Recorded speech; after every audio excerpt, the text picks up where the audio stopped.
Sicuramente molti di voi guardando la MotoGP o guardando la mia serie di video Racing is Life avrà detto wow, voglio farlo anch'io. Quando poi ho fatto il video in cui spiego come diventare piloti e aver realizzato che serve una barca di soldi, sono sopraggiunte le crisi depressive e il sogno della pista si è allontanato sempre di più. Ma è davvero tutto così mostruosamente costoso? Nel video di oggi vi darò alcuni consigli su come andare in pista spendendo poco e su quali moto orientare la propria scelta.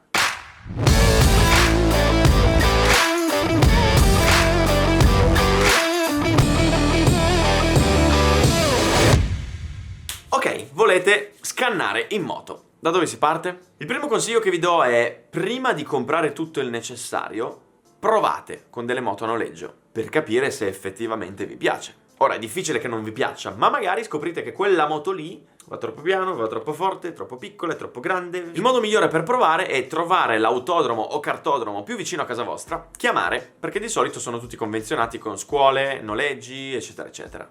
Bene, ma quale moto scegliere? Ora, purtroppo la scelta non è condizionata dai gusti, ma dal budget, perché sennò correremo tutti in MotoGP. Ora, proprio sul discorso budget, bisogna fare delle considerazioni importanti. 1. La spesa grossa non è l'acquisto della moto, ma l'utilizzo. Per farvi capire, una moto 1000 di qualche anno fa la trovate allo stesso prezzo di un cross di qualche anno fa, con la differenza che girare col 1000 in pista costa 10 volte di più che girare col cross. 2. La spesa non è soltanto la giornata in pista, ma anche la manutenzione, l'usura. Se in un anno fate 10 giornate in pista e ognuna di quelle giornate vi è costata 100 euro e a fine anno spendete 1000 euro per rimettere in sesto la moto, la giornata in pista non vi è costata 100 euro, ma vi è costata 200 euro. 3. Tutti i costi presentati in questo video si riferiscono all'amatore che gira in pista per divertirsi. Questo perché nel momento in cui si parla di gare i costi esplodono. Quindi partiamo dalle moto più economiche sino ad arrivare a quelle più costose. La categoria di moto più economiche sono le moto da sterrato o le moto che girano nei cartodromi, come pit bike, ovale, mini GP, mini moto, eccetera eccetera. Per quanto riguarda lo sterrato, la scelta più economica riguarda il cross. Con 2000 euro circa si compra un buon usato di una decina d'anni fa, oppure con 3-5 mila euro un usato più recente, oppure col nuovo si va anche oltre i 7000 euro. Le gomme, se non si hanno grosse pretese, durano tantissimo, l'ingresso in pista costa 20-30 euro per la giornata, la manutenzione costa poco, ne consegue quindi che tolto l'acquisto della moto una giornata in pista può costare anche meno di 100 euro. Sempre parlando di sterrato poi c'è anche l'enduro, oppure come dice Fede Perlam, enduro, che costa un pochino di più perché bisogna anche targare e assicurare la moto dato che deve girare per strada. Per quanto riguarda invece la pista, le moto più economiche con cui girare sono quelle che possono girare nei cartodromi, quindi mini moto, mini GP, ovale, pit bike, scooter. E vediamo insieme queste categorie. Le mini moto sono in genere le moto con cui si inizia da bambini, perché sono piccole, fatte a misura di bimbo. Però anche quelli alti 1,84 come me ci possono stare sopra, stando così. Quindi chiunque può guidare una mini moto. Chiaramente non stai comodo come su un BMW GS. Però comunque sono delle moto che vanno fortissimo. La prima volta che ne provate una potente non ci credete da quanto viaggia. E poi non avendo le sospensioni, appena dai gas impennano e quando fai le curve devi essere molto bravo a farle scorrere. Le mini GP invece sono come delle moto grandi lavate a 90 gradi, quindi ristrette. A tutti gli effetti hanno sospensioni anteriori e posteriori, frizione, acceleratore, freno, cambio e hanno proprio un'impostazione di guida come le moto grandi. L'unica differenza è che essendo più piccole si sta molto rannicchiati, quindi bisogna molto lavorare sulla posizione, la sella. Ad esempio io la prima volta che guidavo la mia mini GP, che è una IMR 140, stavo scomodissimo, una roba insopportabile. Le ovale invece, si scrive con l'H, sono queste qua. Sono per certi aspetti simili alle mini GP, anche se hanno ruote più piccole in genere da 10 pollici, e nonostante sembrino più piccole in realtà io ad esempio ci sto più comodo perché hanno una seduta un po' più alta. Le pit bike invece sono come dei piccoli motard e hanno un'impostazione di guida un po' diversa. La prima sensazione che si ha quando le si prova è di instabilità allucinante. Cioè ti sembra veramente che ci sia qualcosa che non funziona sulla moto. Nel momento in cui poi ci prendi confidenza e capisci che devi semplicemente essere morbido e delicato, ti accorgi che poi sono guidabilissime, leggerissime e ti diverti come un pazzo. E ti ritrovi più o meno con le sensazioni che hai su una moto standard. Abbiamo poi infine gli scooter che invece hanno un'impostazione di guida un po' differente. Tutte queste moto sono accomunate dal fatto che girano nei cartodromi, quindi hanno costi bassissimi. L'ingresso in pista costa 20-30 euro, le gomme se non si fanno gare durano più giornate, I ricambi costano poco, la manutenzione costa poco e soprattutto quando cadi fai veramente pochi danni. Il più delle volte raddrizzi il manubrio e riparti. E come costo d'acquisto trovi anche dei buoni usati sui 2-3 mila euro. L'unica cosa è che se si acquistano moto con motori cinesi, la mia MR a moto cinese, ma anche la pit bike con cui corro a motori cinesi, quei motori o appena ti arrivano li prendi e li sistemi tutti alla perfezione, o se no non durano niente, si spaccano. Per farvi un esempio, io con la mia IMR nuova tolta dalla scatola ho regolato la carburazione, l'ho presa, ho iniziato a girare, nel giro di 7 uscite si è rotta leva del cambio, impianto elettrico, ingranaggi del cambio. Devi starci dietro come manutenzione, ma come dicevo i ricambi costano veramente poco. Tutto l'impianto elettrico costa 80 euro, per dirvi. Cioè, si sale poi di fascia e si arriva ai motard. I motard costano un po' di più come gestione, sia perché in alcuni cartodromi non possono girare perché sono troppo potenti, quindi girano in piste come Branduzzo, Ottobiano, che quindi sono più care come ingresso, sia perché sono moto di cilindrata più grande, quindi hanno costi di manutenzione, di gestione e consumi più alti. Chiaramente dipende da che moto prendi e che moto usi, però possiamo dire che una giornata in pista ti costa non meno di 200 euro. Si arriva infine alle moto super sportive grandi, che possiamo dividere in 3 categorie: 300, 600 e 1000. E qua i costi esplodono.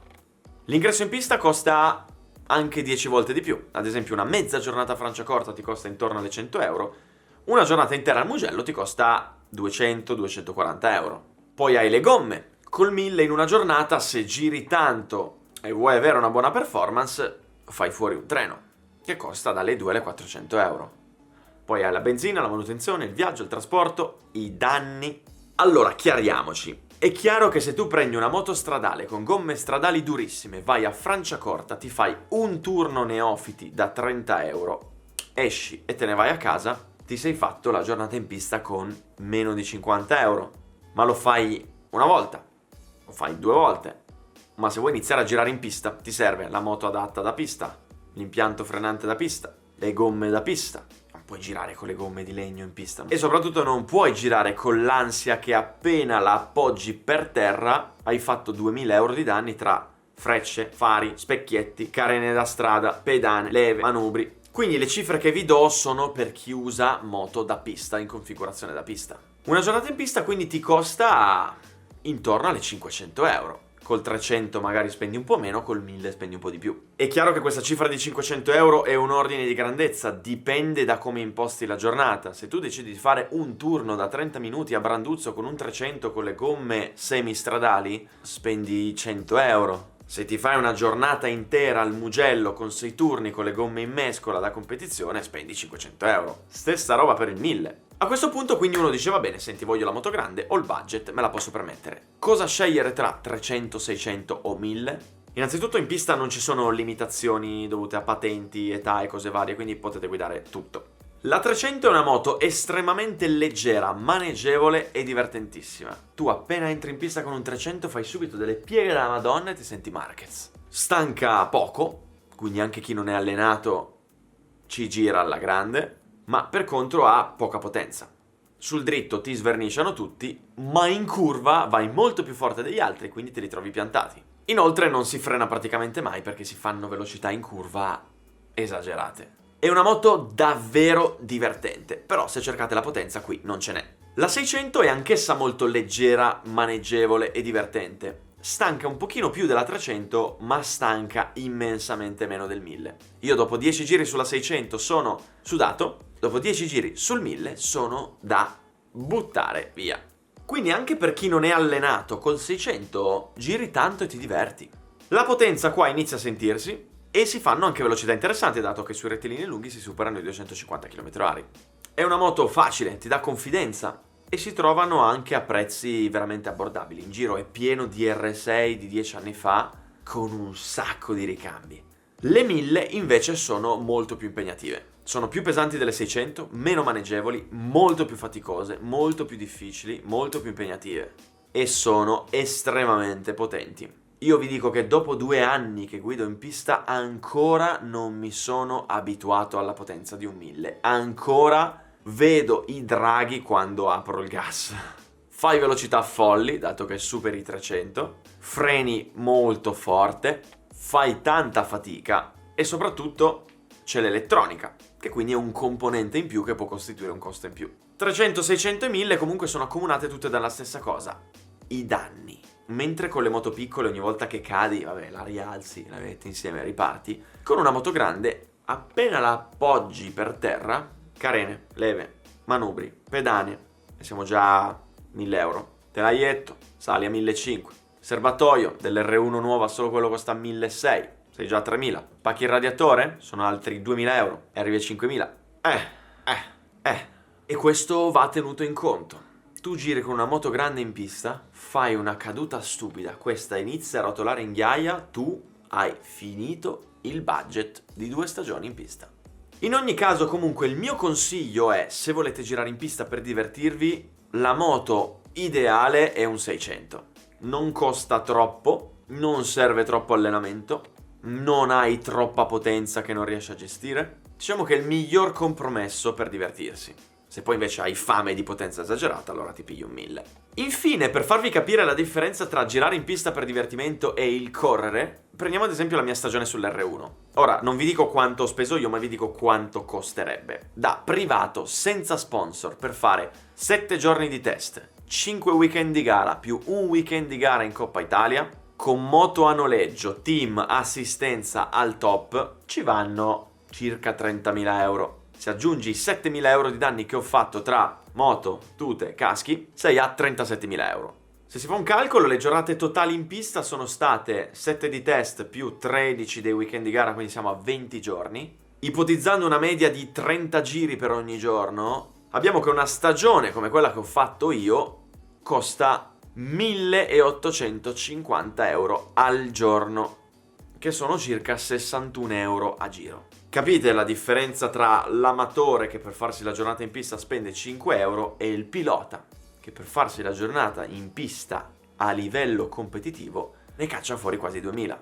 Bene, questo è tutto. Spero che questa infarinatura generale sul mondo della moto sportiva vi sia piaciuto, ma soprattutto vi sia stato utile per indirizzare la vostra scelta e capire qual è la moto ideale con cui iniziare. Come sempre, grazie per aver visto questo video. Se non siete ancora iscritti al canale, cliccate sul tasto iscriviti e attivate la campanellina, perché così al prossimo video che uscirà vi arriverà la notifica. Grazie ancora, ciao a tutti, ci vediamo.